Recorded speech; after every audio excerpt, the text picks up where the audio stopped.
Muy buenas, Laura, bienvenido al Campamento Web, ¿qué tal estás? Hola Emilio, pues encantada de estar aquí, la verdad que nunca habíamos coincidido, ni virtualmente ni en persona.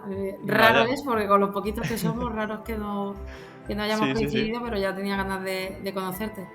Bueno, y más raro todavía que además con tu web personal de Yo Sé SEO y ese juego de palabras, digo, no sé cómo no he podido invitar antes a Laura al Campamento Web, si yo soy fan de ese tipo de chistes. Te diré que hay gente que no lo termina de pillar, ¿eh? Digo, No, bueno, a lo mejor básicamente somos de Andalucía, ¿no? Entonces SEamos.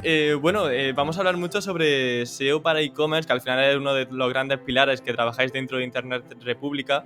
Vamos a hablar sobre SEO técnico, pero explicado de manera sencilla, porque yo sé que explicas las cosas muy bien, que todo el mundo puede entender.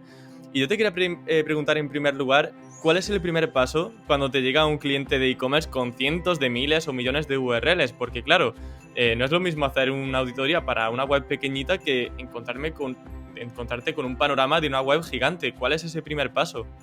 bueno, nosotros lo primero que hacemos, como casi todos los consultores yo creo, pero a gran escala, es una auditoría muy completa, porque al final en un e-commerce tan grande ya no solo depende de la cantidad de URLs que tengas, sino también un poco de cuál es el objetivo del cliente, si se quiere posicionar el mayor número de productos posible o por el contrario quieren darle mucho foco a keywords genéricas que trabajar en categorías, por ejemplo.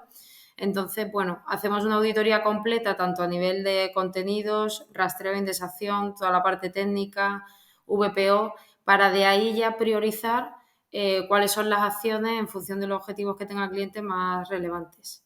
O sea que hay Claro. que ver un poco todo para saber por dónde empezar, porque ¿Cuántas generalmente tienen páginas, muchos problemas. sí, cuántas páginas pueden tener ese tipo de auditorías tan extensas y tan completas? Depende del cliente, pero más de 100 casi siempre, sí. Claro. Entre O sea, anexos y demás se complica, pero sobre todo lo importante en este tipo de proyectos tan grandes es saber priorizar, porque como digo ujú, siempre, la dificultad de marcas muy grandes no es tanto encontrar el error, sino ordenar todo para que te lo puedan solucionar los equipos técnicos porque tienen 800.000 historias que solucionar antes que cambiarte a claro. ti un no index, por ejemplo. Claro, Entonces, el típico ticket que se queda abierto durante semanas y semanas y dices que esto lo necesito, pero ya, que tenemos la eso web es, entera en noindex. Y los técnicos, no, no, dame un tiempo. eso Eh, es. ¿Cuáles suelen ser las principales prioridades que soléis dar en un proyecto SEO? Normalmente, mirando un poco el histórico de clientes, ¿cuáles suelen ser las que se suelen repetir más? A nivel de esto es muy importante que se haga, pero ya. Bueno, a nivel de rastreo e indexación, que este tipo de páginas, al tener tantas URL, es algo que tienes que controlar muy rápido, hay ciertas pautas que casi siempre se repiten. Por ejemplo, en el caso de e-commerce que estamos hablando, ¿no? Hay muchas veces que incluyen versiones idiomáticas, por ejemplo, que a nivel SEO no interesa indexar. Y hay gente que le parecerá una locura, pero por ejemplo en dia.es tienen una versión en catalán que nosotros por SEO no indexamos porque no hay búsquedas en catalán de alimentación, por ejemplo. Ajá, Entonces, al final es buscar qué es lo que puedes recortar de un e-commerce tan grande para centrar el tiro en lo que quieres posicionar realmente. Y ahí tienes que recortar filtrados que no te interesen, versiones idiomáticas que no te interesen, o que tú veas que se está yendo el rastreo por zonas que realmente no son relevantes. Siempre hay mucho que recortar. Entonces, normalmente en este tipo de proyectos lo primero es acotar lo que quieres posicionar y trabajar esa parte. Luego ya se puede ir abriendo, pero de manera controlada. Siempre. ajá. De hecho, me gusta mucho que hayas sacado el tema porque uno de los clientes que efectivamente lleváis en Internet República es la web de Supermercados Día, que no se caracteriza precisamente por tener pocos productos, como ya nos has adelantado. Y yo te quiero preguntar, cuando nos enfrentamos a un e-commerce tan grande, con tantas URLs, también suele venir acompañado de un listado de filtros muy grande, que es un poco también lo que decías de esa navegación facetada. ¿Cómo trabajas esa navegación por filtros a nivel SEO? ¿Indexas todos? ¿Hay algunos filtros que pones no index? ¿Cómo es esa labor? Pues fíjate, Emilio, normalmente el problema que solemos tener es el contrario, que este tipo de e-commerce tan grande, el faceteado no viene indexable, es decir, se suele ejecutar por JavaScript, pero no contiene URLs que puedan ser indexables, o incluso el propio faceteado no incluye las keywords que realmente el usuario va a buscar. O Ajá. sea Te que pone una long tail que no lo busca nadie, ¿no? Y la eso es. importante, pero ¿y este filtro dónde está? Eso es, porque son palabras que a lo mejor o marcas o ordenaciones que no tienen sentido. Entonces, casi que te diría que el primer paso en este tipo de e-commerce es hacerlo indexable. Eso va a empezar. Ajá. O sea, hacer las pautas para que pueda ser indexable. Porque como te digo, generalmente no lo es. Y en el proceso de hacer un faceteado indexable, nosotros lo que siempre determinamos, o en la mayoría de los casos, es que si hay filtrados de distinto tipo, por ejemplo, tú puedes tener un faceteado por marca y un faceteado por tipo de producto que pudiese ser, no sé, pues sin gluten, sin azúcar, bio, por ejemplo, ¿no? Entonces, Ujú. nosotros lo que sí que solemos hacer es un estudio de palabras clave previo para detectar cuáles son las consultas interesantes y normalmente los resultados que nos da es la posibilidad de trabajar keywords de distinto nivel. Es decir, yo, por ejemplo, indexo marca y tipo, pero nunca indexo dos filtros del mismo nivel. Por ejemplo, nunca indexo un producto como cereales marca día y marca Nestlé, porque nadie va a Ajá. buscar, o muy poca gente, bueno, te diría que Sí. nadie va a buscar cereales de dos tipos de marca. En cambio, cereales sin gluten, que son dos faceteados de distinto nivel, eso sí que lo abrimos. Entonces siempre Vale. es abrir faceteado de distinto nivel para que tengan consultas relevantes y siempre que sea algo que interese posicionar. Si son consultas que no, pues no lo abrimos. ¿Cómo lo quitamos? Pues ahí ya hay muchas opciones. Hemos hecho hasta, bueno, hemos puesto no follow, a veces hemos encriptado los enlaces, Ujú. Ofuscado, pues ¿no? sí, Con un evento on click, por ejemplo. por ejemplo, o Ujú. incluso cambiando el href para que no pille que es un href. O sea, ahí es Ujú. verdad que con el tema de ocultar enlaces y demás siempre ha habido como mucho... Repelús, ¿no? Es Sí, decir, a ver si pasa algo. con el tema de la ofuscación siempre hay como mucho miedo. Bueno, yo siempre No digo hay que que bueno, tenerle realmente miedo, es lo que tú dices. De hecho, John Mueller ya ha hecho algunas declaraciones oficialmente en Twitter, que yo recuerdo perfectamente, bueno, en las que él afirmaba que no había ningún problema en ofuscar enlaces. Simplemente, pues lo que no podemos hacer son otro tipo de técnicas, pero que ofuscar enlaces es completamente viable para facilitar el rastreo a Google. Es que a ellos les viene bien, ¿sabes? Economizar todo ese rastreo y que no pierdan mucho tiempo, que al final es dinero para ellos rastreando muchas secciones de la web que igual no son interesantes para el posicionamiento. sí, Tiene también mucho sentido, de hecho. totalmente.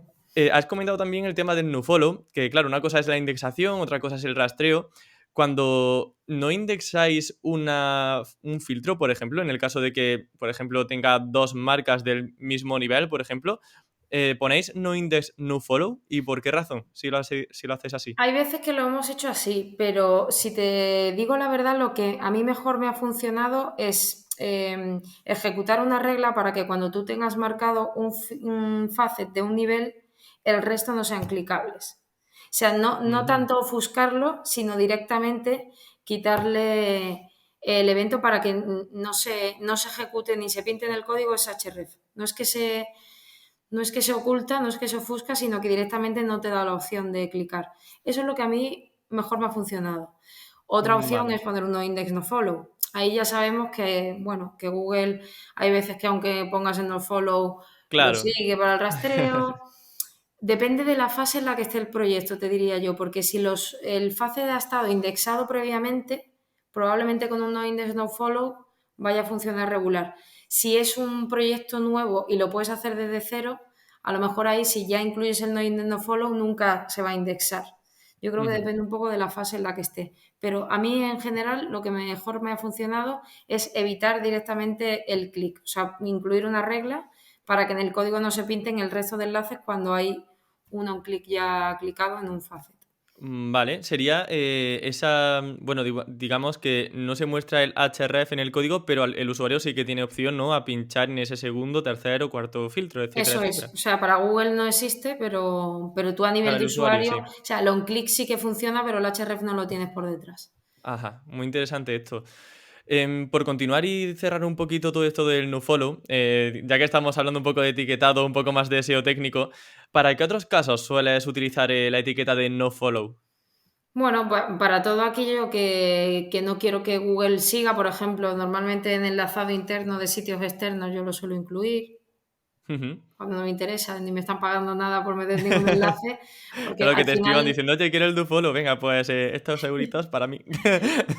en contenidos, al final, si trabajas con marcas grandes, generalmente tienen muchas referencias externas y hay veces que hay que Ujú, controlarles porque te meten en un mismo artículo, te meten 7 enlaces externos, entonces en esos casos, por ejemplo, o incluso páginas internas que yo le quiera quitar peso del PageRank interno porque lo quiera distribuir en otras partes, aunque esto es, ujú, como siempre se comenta en el sector, ¿no? Hasta qué punto Google no lo tiene en cuenta, hasta qué punto realmente el PageRank lo suma solo en lo que es follow.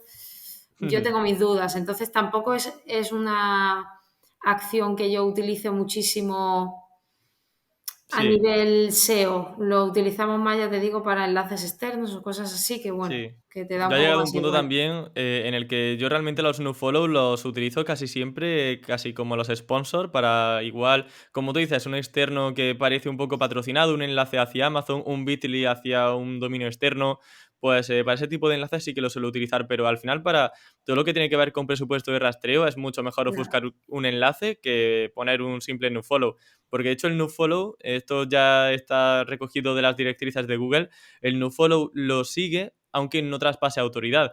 Pero realmente el robot de Google sí que pasa por ahí, por tanto a totalmente. nivel de rastreo no nos sirve de mucho.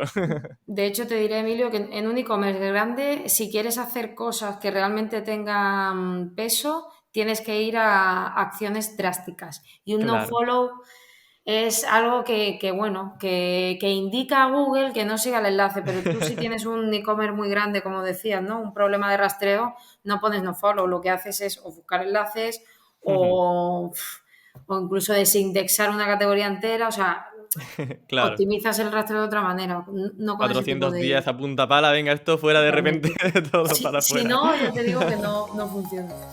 Claro. El episodio de hoy está patrocinado por Ahrefs, la herramienta SEO todo en uno que más utilizo en mi día a día como SEO. ¿Sabías que con ella y su Ahrefs Webmaster Tools puedes auditar tu web al completo, análisis de contenidos, de enlaces o monitorizar la visibilidad de tu proyecto conociendo para qué keywords estás posicionando? Y no solamente los tuyos, sino también los de tu competencia. Podrás inspirarte en el SEO de cualquier otra web. Recuerda que con la funcionalidad Site Audit serás capaz de hacer un análisis exhaustivo de tu sitio web, incluso si tiene muchísimas URLs como es el caso que tratamos hoy en el podcast. Analizarás rendimiento, etiquetas HTML, calidad de contenido, multilenguaje, enlaces salientes, entre muchos otros. ¿La has probado ya? Recuerda Ahrefs, tu herramienta todo en uno. Y, por ejemplo, alguien que esté escuchando el episodio y diga, jo, aquí me están metiendo miedo en el cuerpo, a ver si voy a tener aquí algún error yo de rastreo, de indexación. Empezando por el tema de rastreo, ¿cómo podemos saber si tenemos algún problema de rastreo? Quizá mirando los logs y viendo si Google no pasa por alguna categoría, por algún producto, A ver, o qué idea se te lo ocurre. principal en estos casos, nosotros primero determinamos de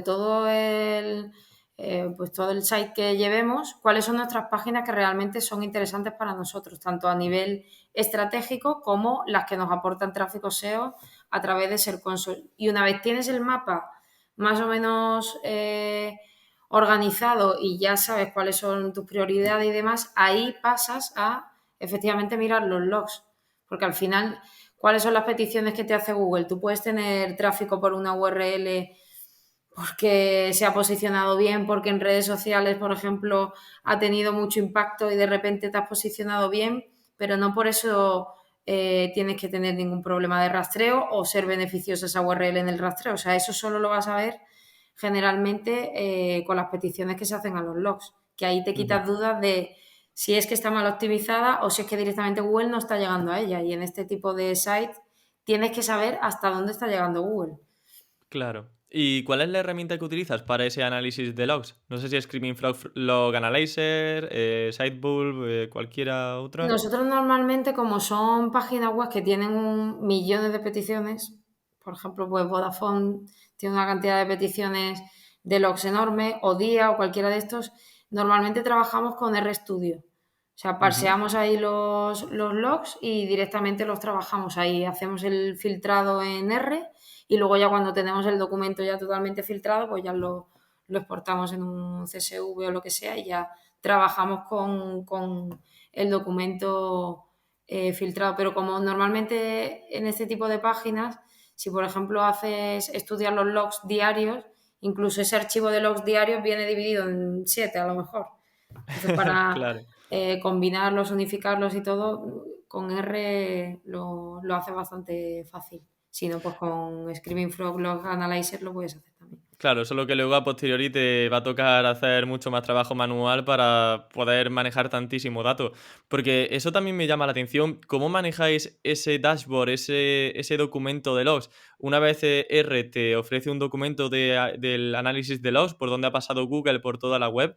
¿Qué hacéis con ese documento? ¿Cuál es el siguiente paso? ¿Cómo hacéis el filtrado para ver si hay algún problema? Bueno, ahí sobre todo lo que miramos es, ya te digo, del cruce de las URLs que tenemos detectadas como prioritarias, cuántas peticiones ha habido, si las ha habido, si no las ha habido, qué estatus tienen, por ejemplo. Ahora ya no, porque ahora todo nos viene desde Google Bots, pero antiguamente yo miraba cuánto porcentaje de Google Desktop me venía y cuánto de Google Mobile. Incluso a veces hacemos experimentos para ver con qué versión de Chromium nos están haciendo las peticiones. O sea, al final cruzas la parte estratégica, que es el Excel que ya tienes, por ejemplo, con las prioridades de las URLs, con esas peticiones. Y normalmente, como cuando haces ese análisis de logs, estás intentando buscar un grupo de URLs que, por ejemplo, no están posicionando bien y están bien optimizadas, generalmente ya vas hacia tiro fijo, ¿no? Ya sabes qué Claro. es lo que estás intentando buscar, porque normalmente cuando analizas logs, o por lo menos en mi caso, es porque hay algún problema. No es tanto por ver qué pasa, sino porque ya sé que hay algún sitio donde no está viendo un rastreo correcto o, por el contrario, porque veo un montón de URLs que se están haciendo un montón de peticiones y no me interesan y las capamos. O sea que Ujú. Claro, eso es muy interesante. Es al final, yo creo que hay una idea principal, encontrar por una parte aquellas URLs que tienen muchas peticiones por las que al fin y al cabo Google pasa mucho, pero que no son importantes para el negocio y quizá deberíamos evitar enlazarlas, por ejemplo, tanto o incluso cargárnoslas si no nos interesa a nivel de posicionamiento orgánico.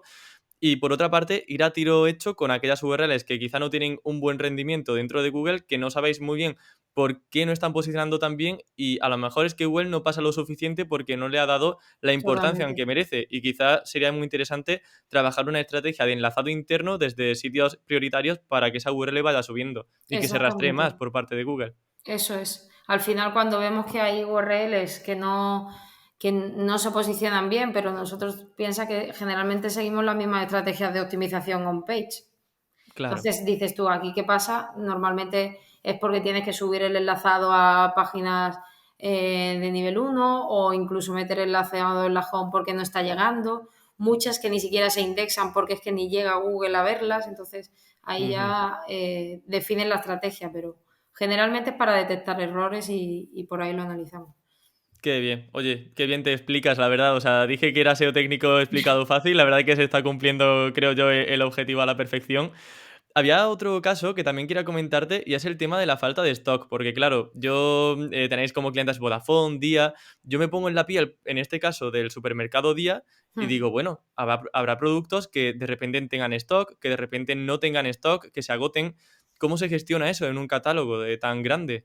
Pues mira, esto fue algo que aprendí de Carlos Estevez, porque él fue, bueno, lleva mucho tiempo llevando, junto con el equipo que teníamos allí en el Corte Inglés, el SEO del Corte Inglés, ¿no? Entonces yo cuando Ujú. cogí el proyecto de día, me acuerdo que me senté con él y le dije, oye, ¿cómo hago esto? Porque claro, vosotros pensáis que un e-commerce como día lo que hacen es que ellos tienen un estocaje que se conectan con bien en una dark store en algunos casos o bien una tienda nodriz por ejemplo, de Madrid y a partir de ahí sirven el estocaje en la web y lo actualizan una vez al día. Entonces hay veces que cambia muchísimo el stock de un día para otro con la serie de productos que tengan, ¿no? Entonces lo que me comentó Carlos, que lo hizo en el Corte Inglés también, Lo que hicimos fue definir una serie de reglas para el estocaje, es decir, si son productos que se han quedado sin stock en un corto periodo de tiempo, dependiendo del proyecto ya lo fijas tú, si es corto 3 meses, si es corto un mes o si son cortos 3 días, eso depende mucho del Ujú. proyecto. Lo que hacíamos es que sustituíamos el botón de compra por un botón de no disponible que no pudiese ser clicable por Google. Por lo tanto, ahí ya no te llevaba ni al carrito de compra ni a nada y esa URL seguía siendo 200 en cualquier caso, aunque no tuviese estocaje. Entonces, a efectos de SEO, para Google la URL es la misma porque no tiene ningún tipo ni de redirección, ni de 404, ni de nada, el estatus sigue siendo 200 y de cara al usuario resolvías el problema de que efectivamente no es disponible, no puede clicar, por lo tanto ese producto no lo puede tener. El problema luego viene cuánto tiempo haces eso y cómo generas que cuando se vuelva a poner en stock el botón se quita, la página sigue igual, el posicionamiento y el histórico siguen igual y en el Ujú. caso de que el estocaje roto, digamos, se alargase mucho en el tiempo, entonces ya o bien hacíamos una redirección a la categoría principal, a un producto similar, o bien directamente un 410 y nos quitábamos la URL si no había tenido ningún histórico, o sea, ahí ya depende un poco de cada producto. Pero para De evitar acuerdo. estos vaivenes de estocaje, un botón de no disponible sin enlace y tu URL a nivel SEO sigue siendo la misma, solo que has cambiado un botón. O sea que eso, Claro. efecto SEO, no tiene complejidad. Qué bueno. Claro, al final aquí también, como decíamos antes, es economizar ese rastreo y que cuando Google vaya por ese catálogo, a esa categoría, y vea ese producto que no tiene stock, pues que no pase por esa ficha de producto porque realmente no es clicable para Google. Es muy interesante y me gustaría ahondar sobre lo segundo, porque cuando esa falta de stock se va alargando, como bien dices, a lo mejor un producto llevan sin tener stock una semana, un mes, 5 años. Hmm. Claro, ¿cuál es la decisión? ¿Cuál es el motivo por el que enlazas a una categoría similar, por lo que lo rediriges a una categoría similar, lo rediriges a un producto similar o directamente te la cargas totalmente esa ficha con un 410? ¿A qué se suele deber usar una opción u otra? Pues mira, normalmente yo lo que hago es que cuando es un producto, por ejemplo, vamos a imaginarnos en la tienda de Vodafone, un terminal que es de una versión muy antigua, que ahora se ha quedado sin estocaje y ya no han vuelto a sacar más. En ese caso, por ejemplo, yo haría una redirección a un terminal de una versión más moderna, por ejemplo, del iPhone 8 al iPhone, no sé por cuál vamos ya, El pues al, 13. al- al- al que sea, el 10 o al que sea, ¿no? Sí. En el caso de que sea un producto que sea muy específico y que no tenga un producto similar de una versión actualizada o algo así, si ha tenido mucho histórico SEO, yo lo suelo redireccionar a la categoría principal siempre que tenga un sentido, porque al final todos sabemos que redirigir algo hacia un contenido que no tiene nada que ver es negativo para el posicionamiento, pero bueno, siempre que haya un contenido que pueda ser, pues por ejemplo, si estamos hablando de, no sé, de un ordenador y estamos en la categoría de ordenadores, pues normalmente ese tipo de redirección de Google se las come bastante bien, pues ese tipo de productos sí que los mandaría a lo mejor a un nivel superior. Y dar un 410 para eliminar la URL directamente del buscador, yo normalmente cuando ese producto a efectos SEO nunca me ha dado nada. O sea, si no tiene histórico, no ha tenido posicionamiento y Claro, no ha tenido nada, en este pues tipo ya de está. proyectos te tienes que Mm. quitar, te tienes que quitar Sí, el URL. morralla, ¿no? Entonces, hacemos 410 bastantes veces, ¿eh? Y de hecho, además, tiene que dar hasta gustito, ¿no? Decir, venga, esta URL venga, fuera del todo. Claro, es que cuando llevas proyectos más pequeños, que yo también los llevo, la estrategia suele ser la contraria, más contenido, más URL, más productos, pero en este tipo de proyectos, cuanto más te puedas quitar de en medio, mejor. Vaya, qué bueno. ¿Solías encontrarte contenidos o fichas duplicadas? Sí, ahí depende de la estrategia que quieras seguir. Normalmente en este tipo de e-commerce lo que nos ocurre es que tenemos contenido duplicado por el proveedor del producto. Por ejemplo, tú compras no sé cómo lo haría Minerva en PC Componentes, por ejemplo, pero normalmente las fichas de productos que se pueden vender en muchos sitios, que son, por ejemplo, de Philips o de lo que sea, ya ellos cogen la descripción del propio proveedor, no del e-commerce que lo vende. Entonces, Ajá. ahí solemos tener muchos problemas de contenido duplicado, tanto en día como, o sea, tanto en alimentación como en electrónica, como en Claro. telecomunicaciones, Porque todas las tiendas online utilizáis las misma descripción y al las final mismas. todos vais a la del proveedor y hay que sumar puntos a nivel SEO, ¿no? Digamos, por otras partes, porque ¿cuál es la solución a este problema? A ver, la solución real es que el cliente cambie todas las descripciones. Eso no Claro. es viable. Entonces, por ejemplo, Ya. yo lo que he hecho algunas veces, evidentemente, y esto siempre es igual, cuando son URLs prioritarias, ahí hay que optimizar. Y ahí te aguantas Ujú. y tienes que cambiar la descripción.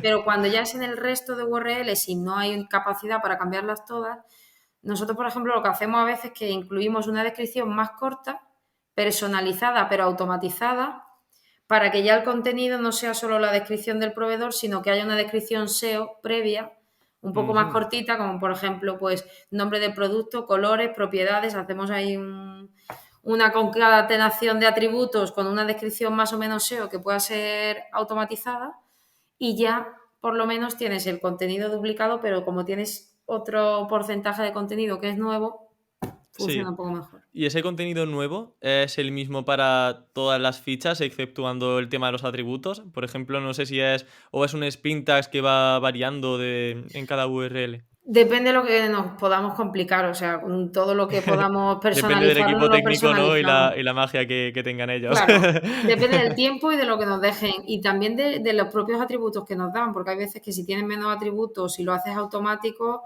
el porcentaje, digamos, de duplicado es mayor con otras descripciones o de similitud. Cuanto Ujú. más contenido tenemos, pues más artimañas podemos hacer para personalizarlo. Pero sí que te digo, y esto es real, que en este tipo de páginas hay muchísimas cosas automatizadas, como incluso las propias meta description están casi todas automatizadas, o sea, que nadie se crea que estamos ahí picando metadescripción durante años porque no.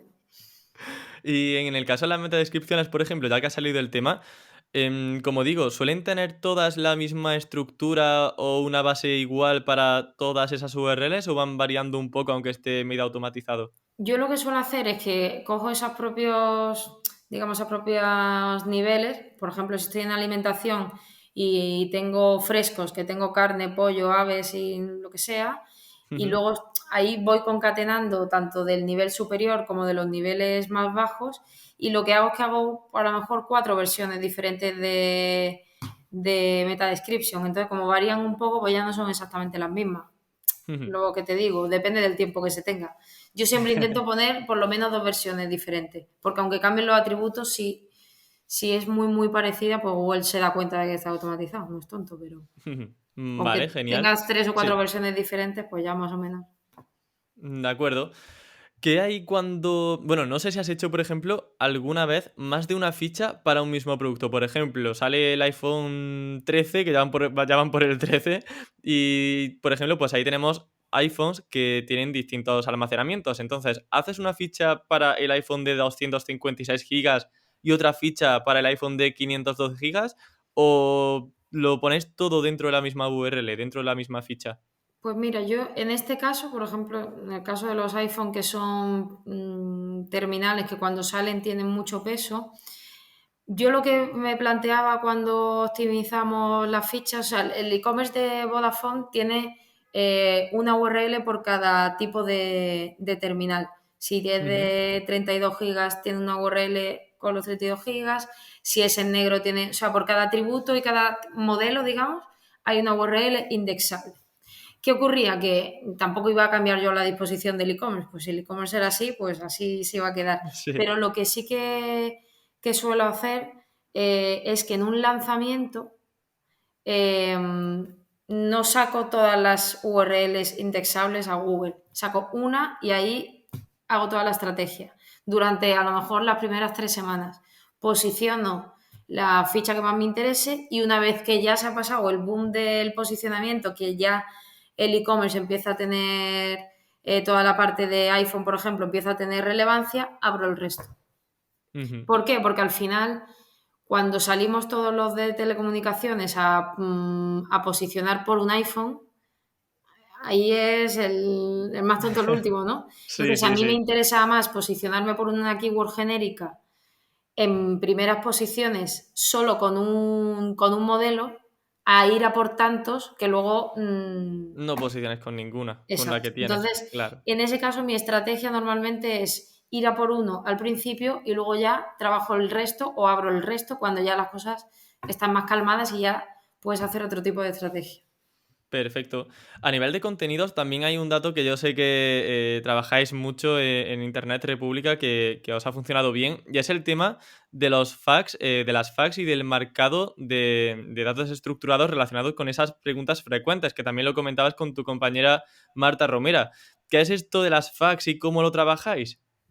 Bueno, pues el tema de la fax surgió hace, yo creo que hace ya año y pico, año y medio, no sé, porque ya con la pandemia me lío con el tiempo, pero empezaron a sacar marcados de fax dentro de los resultados de búsqueda, no solo las de las propias páginas que se hacía con un marcado de esquema, sino el propio Google que sacó un snippet de fax directamente de contenido que cogía de otras páginas, ¿no? Al inicio todo Típico, el ¿no? mundo... Lo que está haciendo ya todo el mundo, Sí. cómo no, cogiendo contenido. Al inicio todo el mundo empezamos a marcar fax como si no hubiera un mañana. ¿Qué Sí, ocurre? Que es sí. verdad que no siempre las saca, ni todavía tengo muy claro el criterio por el que las saca o no, porque no siempre es el primero, por ejemplo, no siempre es la primera posición la que saca el marcado de fax. Ujú. Pero nosotros en lo que sí que me he dado cuenta, y por eso lo marcamos y lo sacamos como, o intentamos sacarlo como snippet, primero lo típico, pues porque el resultado es mayor, por lo tanto tienes más presencia en el buscador y tu CTR puede aumentar, pero bueno, estas son cosas que ya todos sabemos. Pero yo lo que sí que me he dado cuenta es que en contenido genérico, por ejemplo, en URLs de categorías principales, beneficia mucho tener contenido que tenga que ver con facts sobre esa categoría principal. O sea, no lo he visto tanto, por ejemplo, en fichas de producto, no me ha funcionado tanto, pero en categorías principales me ha funcionado súper bien, siempre. Entonces, yo es, hasta que por lo menos Google cambie, el darle el contexto de un posicionamiento genérico a una categoría principal, pero a su vez le están metiendo long tail porque le están metiendo contenido eh, optimizado para preguntas que suele ser long tail, le da un contexto diferente y a mí me está funcionando bastante bien. Y además que es mucho más natural, ¿no? Que tener un chorongo de texto como se suele hacer. Es decir, tener un listado de preguntas frecuentes en una categoría, por ejemplo, de alimentación de carne fresca, por ejemplo, puede ser una pregunta, ¿cómo saber si la carne es fresca? Pues mira, ya tienes ahí una pequeña preguntita o dónde comprar la carne fresca más adecuada, por Y aparte ejemplo, que ¿no? piensa, Emilio, que a nivel de enlazado interno es otro módulo donde puedes jugar con el enlazado interno súper centrado, porque yo no es que elimine la navegación alternativa por preguntas frecuentes, o sea, hay una categoría de preguntas frecuentes que funciona como siempre, pero incluimos una selección de las más relevantes para cada categoría dentro de cada, y ahí Ujú. jugamos con nuevo enlazado, o sea, es más contenido y que si encima puedes meter un marcado y te lo saca como snippet, pues mejor. Qué guay. Pues mira, justo hablando de enlazado interno, ¿cuáles son las principales prioridades que sigues a la hora de realizar un correcto interlinking? Bueno, Pregunta, yo yo sé que un poco densa, ¿eh? Porque bueno, sé que, sé que esto puede dar para mucho rato. sí, depende del tipo de proyecto. Pues por ejemplo, cuando hablamos de e-commerce, ahí el enlazado interno se disipa muchísimo, entonces normalmente intentamos priorizar en los niveles más altos, pues aquellos enlaces que sean muy relevantes, pues por ejemplo, es algo lógico y normal, pero funciona y es muy necesario cuando tú estás en una home de un e-commerce que pongas las fichas de producto que más te interesa posicionar. De hecho, nosotros en los proyectos SEO, cuando entramos en un proyecto SEO nuevo, siempre pedimos que esté el típico módulo de productos más vendidos o lo que ellos quieran poner a nivel de negocio, pero luego que esté un espacio donde nosotros podamos meter 5 o 6 enlaces que a nivel SEO, por lo que sea, me interesen. Ya sea porque le quiero dar fuerza para posicionar o porque es una ficha producto nueva que si la pongo en la home se me va a indexar rápido y si no me va a tardar 2 meses en indexar porque no llega. Claro, Entonces, igual un nuevo lanzamiento, ¿no? De un producto y que quieras estar correcto. la primera y si no se enlaza desde el home, igual es difícil que Google llegue a esa URL. Entonces, bueno, al final en este tipo de proyectos el enlazado interno es primordial, sobre todo desde las partes más importantes de la web, Ujú. porque como es difícil que lleguen a otros lugares, hay que hacer ahí un mix entre distintos niveles para que todo esté bien enlazado. Mira, esto aquí me surge una duda y es, hay veces en los que decimos, bueno, pongo muchos productos enlazados, por ejemplo, los productos más vendidos o los más populares del e-commerce. ¿Debo poner muchos, por ejemplo, en la página de inicio o pongo 5 o 6? Ya has comentado que esa es la cifra que sueles poner, pero no sé si suele ser así la norma general, si hay alguna excepción. En cuanto al número de productos que enlazar, A que ver, esto igual es se te como va de todo. la mano, pones menos. Cuanto más tengas, más se divide, por lo tanto, menos potencial le das a cada uno. Si pones Ujú, pues dos, pues vas a tener dos más fuertes. Si pones 15, pues vas más flojo. Pero, por ejemplo, un proyecto que el tema de enlazado lo trabaja muy bien y a nosotros siempre nos gusta mucho es Mil Anuncios. No solo la ejecución de contenido automático que hacen con los enlaces, pero los propios módulos que tienen siempre a la derecha con los más vendidos, los más buscados, ese tipo de módulos en un e-commerce funciona súper bien. No solo en la home, sino incluso en categorías principales, poner un destacado de productos y olvidarnos de incluso enlazar todas las categorías desde una categoría principal, todas las subcategorías. No tienes por qué meter todos los enlaces para que tu página funcione bien. Lo importante es que esté priorizado. Es decir, desde la claro. categoría principal enlazo a esto, de esto a lo otro. Que muchas veces meto en una categoría la subcategoría y la subcategoría. Error. O sea, al final es también no solo el crawl budget, como hemos hablado antes, sino optimizar también el enlazado interno. Súper importante. Claro. Y menos es más, muchas veces. ¿Eh? Ujú. Y por ejemplo, hablando dentro de un catálogo, en una categoría, es conveniente poner pocos productos, muchos productos, para que la paginación no se vuelva muy extensa? Porque eso es otro problema, que a lo mejor si mostramos tres productos por página, a lo mejor tenemos 500 páginas de esa categoría. ¿Cómo gestionamos eso? Pues es que ahí el truco no es poner más o menos productos, es la categorización. Es decir, Ujú, tú puedes tener un listado de productos enorme. El problema no es que tengan muchos productos, es que no has encontrado categorías o filtrados o facets que agrupen tipos de productos. Entonces, en ese caso ya no es tanto el número de productos que tengas, porque en algunos casos vas a tener mucho, pero en los listados donde se tengan un número de productos muy alto, lo que hay que analizar es si hay otro grupo que se pueda sacar de ahí, por ejemplo, en un facet, ujú, para dividir. O sea, al final esto hay que agrupar porque un listado de productos muy amplio, ya sea con una paginación tradicional o con las paginaciones que queramos, con un cargar más, con un href por detrás, da igual. Al final estamos enfocados a móvil. Cuanto más productos metamos, más va a tardar en cargar, más se va a disipar el enlazado interno. claro. Aquí hay que hacer clúster de keywords y de grupos y de temas que puedan agrupártelo. Si no es posible en un menú porque el e-commerce esté definido de una manera, trabajar con el faceteado para agrupar y no Ujú. dejar muchos productos. Yo no dejaría más de 10 incluso, en algunos casos, si se pudiese, claro. Ujú. Qué guay, la verdad que Laura es un placer poder de verdad hablar contigo sobre SEO técnico porque insisto en que te explicas genial, está quedando yo creo que redondo. Vamos a hablar de un tema que quizá pueda parecer extraño con Yo sé SEO, que puede parecer extraño, pero vamos a hablar del tema de Discover. Normalmente se trata en medios de comunicación, pero yo te he visto soltar alguna vez la palabra clave, bueno, la palabra Discover, estoy yo con las keywords todavía en la cabeza. Te he escuchado decir Discover en alguna ocasión y sobre todo en e-commerce. ¿Esto es posible? ¿Es factible a día de hoy trabajar Discover? Pues mira, yo cuando empezó todo el tema de Discover, claro, nosotros lo analizábamos sobre todo porque nosotros no trabajamos con ningún medio actualmente. Entonces, bueno, lo analizamos para ver si podíamos meter contenido sobre todo de blogs o incluso de e-commerce.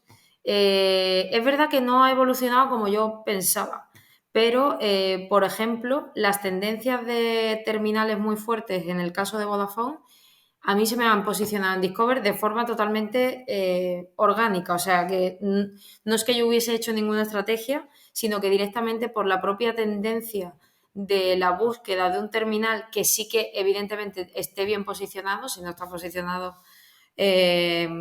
no te van a detectar y no vas a salir, Ujú. Pero, por ejemplo, no me acuerdo si fue con el iPhone 8, creo que la ficha apareció en Discovery, con algún Samsung también. Entonces, posibilidades de aparecer las hay.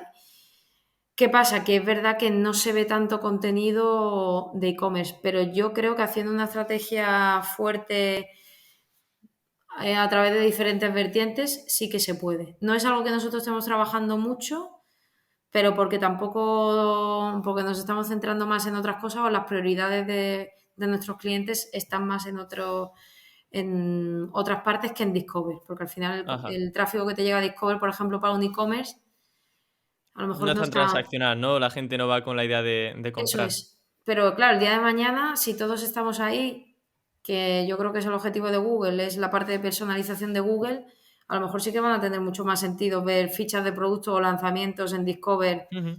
que directamente de una búsqueda intencionada en Google. Sí, de hecho Google Shopping empieza a verse incluso dentro de no solamente de la SERP inicial de Google, sino que cuando pinchas en una imagen, en un vídeo, en la vista previa, empiezan a verse productos de Google Shopping dentro de la propia SERP. Y esto es algo que se está inculcando, que se está introduciendo a raíz de MAM. Ya empiezan a verse algunas pequeñas cosas visuales y también que afectan a la funcionalidad y que es justamente eso, el poder de poder tener un montón de tipologías de URLs, tanto transaccionales como informacionales, dentro de la SERP y que, bueno, pues nos perdamos en una odisea de la SERP y que tengamos ahí un montón de posibilidades, comprar, ver información, ver un vídeo, Mm. imágenes, etcétera, etcétera. También has hablado antes de las tendencias, sobre todo cuando has hablado de Vodafone, de ese terminal de Samsung, el iPhone. No sé si esto está relacionado con un caso que comentaste con Jordi Ordóñez, que es que viste que Twitter era un gran potenciador de esta plataforma, ¿no? De Sí. Discover. ¿Cómo funcionaba eso? De que Twitter fuese un gran potenciador, ¿no? Para salir en Discover. Bueno, al final, pensad que Discover, tal y como se está planteando, o por los tipos de resultados que aparecen, fijaos que son tendencias. Normalmente son noticias muy frescas o incluso contenido muy clickbait, cosas así Ujú. muy, Yo no veo clickbait muy. en Discover, ¿eh? No mucho. De hecho, Casi yo nada. creo que están teniendo bastantes problemas en afinar eso, porque te encuentras cada, Sí. cada Titular. artículo que Sí. es fuerte y yo creo que ahí tendrán mucho que afinar. Pero lo que está claro es que son tendencias, tanto a nivel de contenido como os digo, a nivel de incluso productos cuando un producto nuevo sale, que te puede Ujú. posicionar hasta una ficha de producto como en el caso de Vodafone, ¿no? Entonces, ¿cuál es la red social que al final las tendencias se están moviendo sobre todo en redes sociales? ¿Cuál es la red social por excelencia que es más fácil entrar para Google porque es abierta? O sea, que al final se pueden rastrear los tweets que están indexados en Google, pues es Twitter. O sea, es mucho más fácil para Google rastrear ese tipo de contenido y ver cuál es una tendencia importante que en otro tipo de plataformas. Que no digo que no lo haga, pero que yo sí que he visto que a través de Twitter es donde cuando surge algo en tendencia y tiene una conexión con el resto de la optimización, funciona. De hecho, nosotros hemos hecho pruebas de generar, por ejemplo, un artículo ya optimizado, no con un clickbait, te voy a decir, muy chungo, pero sí que con un titular muy llamativo y que lo Sí, hemos publicado en las redes sociales en el mismo momento que se ha indexado la URL, que hemos mandado a indexar la URL y se publica todo en el mismo instante. Al hacerlo en el mismo momento, Google detecta que es una tendencia, porque hay señales desde diferentes sitios que están sí. pasando a la vez. Si a eso ya le añades otro tipo de técnicas un poco más rebuscadas, como tráfico o cosas así, por ejemplo, para Sí. aumentar esto, es muy posible que aparezcas en Discover. Esto es un poco también lo que sucede en YouTube en esas primeras horas desde el lanzamiento de un vídeo que te pone un poco como en observación, tú lo lanzas y a lo mejor las 24 horas son cruciales. Si empiezas a recibir mucho tráfico de muchas fuentes, de muchos medios, dice, uy, este vídeo está teniendo mucha popularidad, esto es tendencia. Eso Así que es. te pone entre, pues estos vídeos relacionados, sugerencias en la página de inicio, en la barra lateral, etcétera, etcétera. Es un efecto bola de nieve al fin y al cabo. Totalmente. Y bueno, ya para finalizar, Laura, ¿se te viene a la cabeza alguna implementación SEO reciente que hayas implementado en un cliente y que haya tenido buenos resultados? Que nos digas algo de lo que te sientas así orgullosa. Bueno, yo creo que aunque no es nada nuevo, súper novedoso, digamos, creo que al final el poder utilizar todo lo que sale nuevo para generar o intentar hacer nuevas estrategias SEO siempre es bueno, ¿no? Como comentábamos lo de las fax o como por ejemplo el tema de AMP Stories que lo hemos comentado en alguna ocasión, que es cierto que sigue sin arrancar, pero bueno, que hay Sí, que probar cosas, ¿no? E intentar ver, aunque esté enfocado a medios como Discover o esté enfocado a ciertas cosas, al final es llevárnoslo a nuestro terreno, ¿no? Entonces es intentar de todo esto nuevo que sale, buscar la manera de llevárnoslo a nuestros propios proyectos y aunque no funcionen de momento, yo tengo la esperanza de que hay muchas cosas como Discover o como las AMP Stories que si funcionan bien, al final el primero que esté ahí es el que se va a llevar claro. la palma. Ahora sí que es cierto que en lo que estoy más centrada es en el tema de VPO, porque sí que estoy viendo bastantes zascas en los proyectos con el tema de las Core Web Vitals. Yo sí que veo mucha relación de bajada, sobre todo, incluso de subida. Entonces, bueno, ahora en este último año el tema del rendimiento, que siempre ha estado ahí, pero como que no ha sido la prioridad de los proyectos SEO, ahora mismo sí lo es. Entonces, más que Eh, estrategias nuevas, centrarnos en eso. ¿Has visto correlación entonces de un proyecto que, por ejemplo, en PageSpeed Insights, imagino que será una de las herramientas, cuando pone prueba no superada, ¿no? Que te pone ese color en rojo alarmante, cuando pasa a verdecito, sí que hay un impacto directo en todos los rankings? Sí, yo sí que he visto. Lo que pasa es que, claro, es difícil aislar si Sí. exactamente es por el tema de rendimiento, son otras cosas, pero Mucha eh, casualidad, ¿no? Que en más de uno, justamente cuando pasa la prueba y se pone en verde ese sí, PageSpeed Insights, pues todo de repente suba. Mucha sí, casualidad. sí. Ujú. No sé tampoco qué pasará con el tema de las AMP, si finalmente, porque al final el tema de las AMP viene relacionado totalmente con la mejora del rendimiento en las páginas web, que ya Google nos calzó el AMP por decir, hacer algo en condiciones con esto. No sé si empezarán a perder peso y ya realmente auditará lo que es una web responsive sin necesidad de que tengan AMP. Pero yo de momento, por ejemplo, todo lo que hay en AMP funciona mejor que si solo Que sin tienes una AMP, ¿no? versión responsive. O sea que todavía hay Ujú. cosillas que ahí yo creo que están afinando, pero sí que están dando palos con páginas que el rendimiento, por lo menos el rendimiento medio del mercado, si no es el mismo, yo he visto competidores que han subido y competidores que han bajado y se relaciona mucho con el propio rendimiento que estás teniendo porque lo ves, sobre todo ¿Y en cuáles son mobile. los principales problemas de velocidad que te encuentras en clientes? ¿Dónde suelen fallar más? En casi todo, pero por ejemplo, en e-commerce, ¿Por dónde sí, empezar, no? es que es muy complicado, pero por ejemplo en e-commerce, pues todo el tema de imágenes, que si no van hiper mega optimizadas con la cantidad de imágenes que tienes en un e-commerce. Ya, entiendo. Normalmente la gran mayoría de los problemas de rendimiento son más a nivel de servidor y de recursos, por ejemplo JavaScript y CSS que no están bien optimizados en la carga, más que otra cosa, pero en el caso de e-commerce, aunque parezca increíble, si estás sirviendo las imágenes con un tamaño o una disposición que no es la correcta, pues ahí te saltan tantos Ujú. problemas del LCP porque la imagen de cabecera es así de tocha y pesa yo no sé cuánto, como el CLS que, por ejemplo, cuando no está bien dispuesto el ancho y el alto, por ejemplo, de una imagen o no está bien marcado en la Especificado, ¿no? página, Dentro de la salta etiqueta. cada dos por Ujú. tres. Aunque no tiene tanto peso el CLS, pero está saltando mucho. Entonces, bueno, de todo un poco. El Ahí hay un mix importante.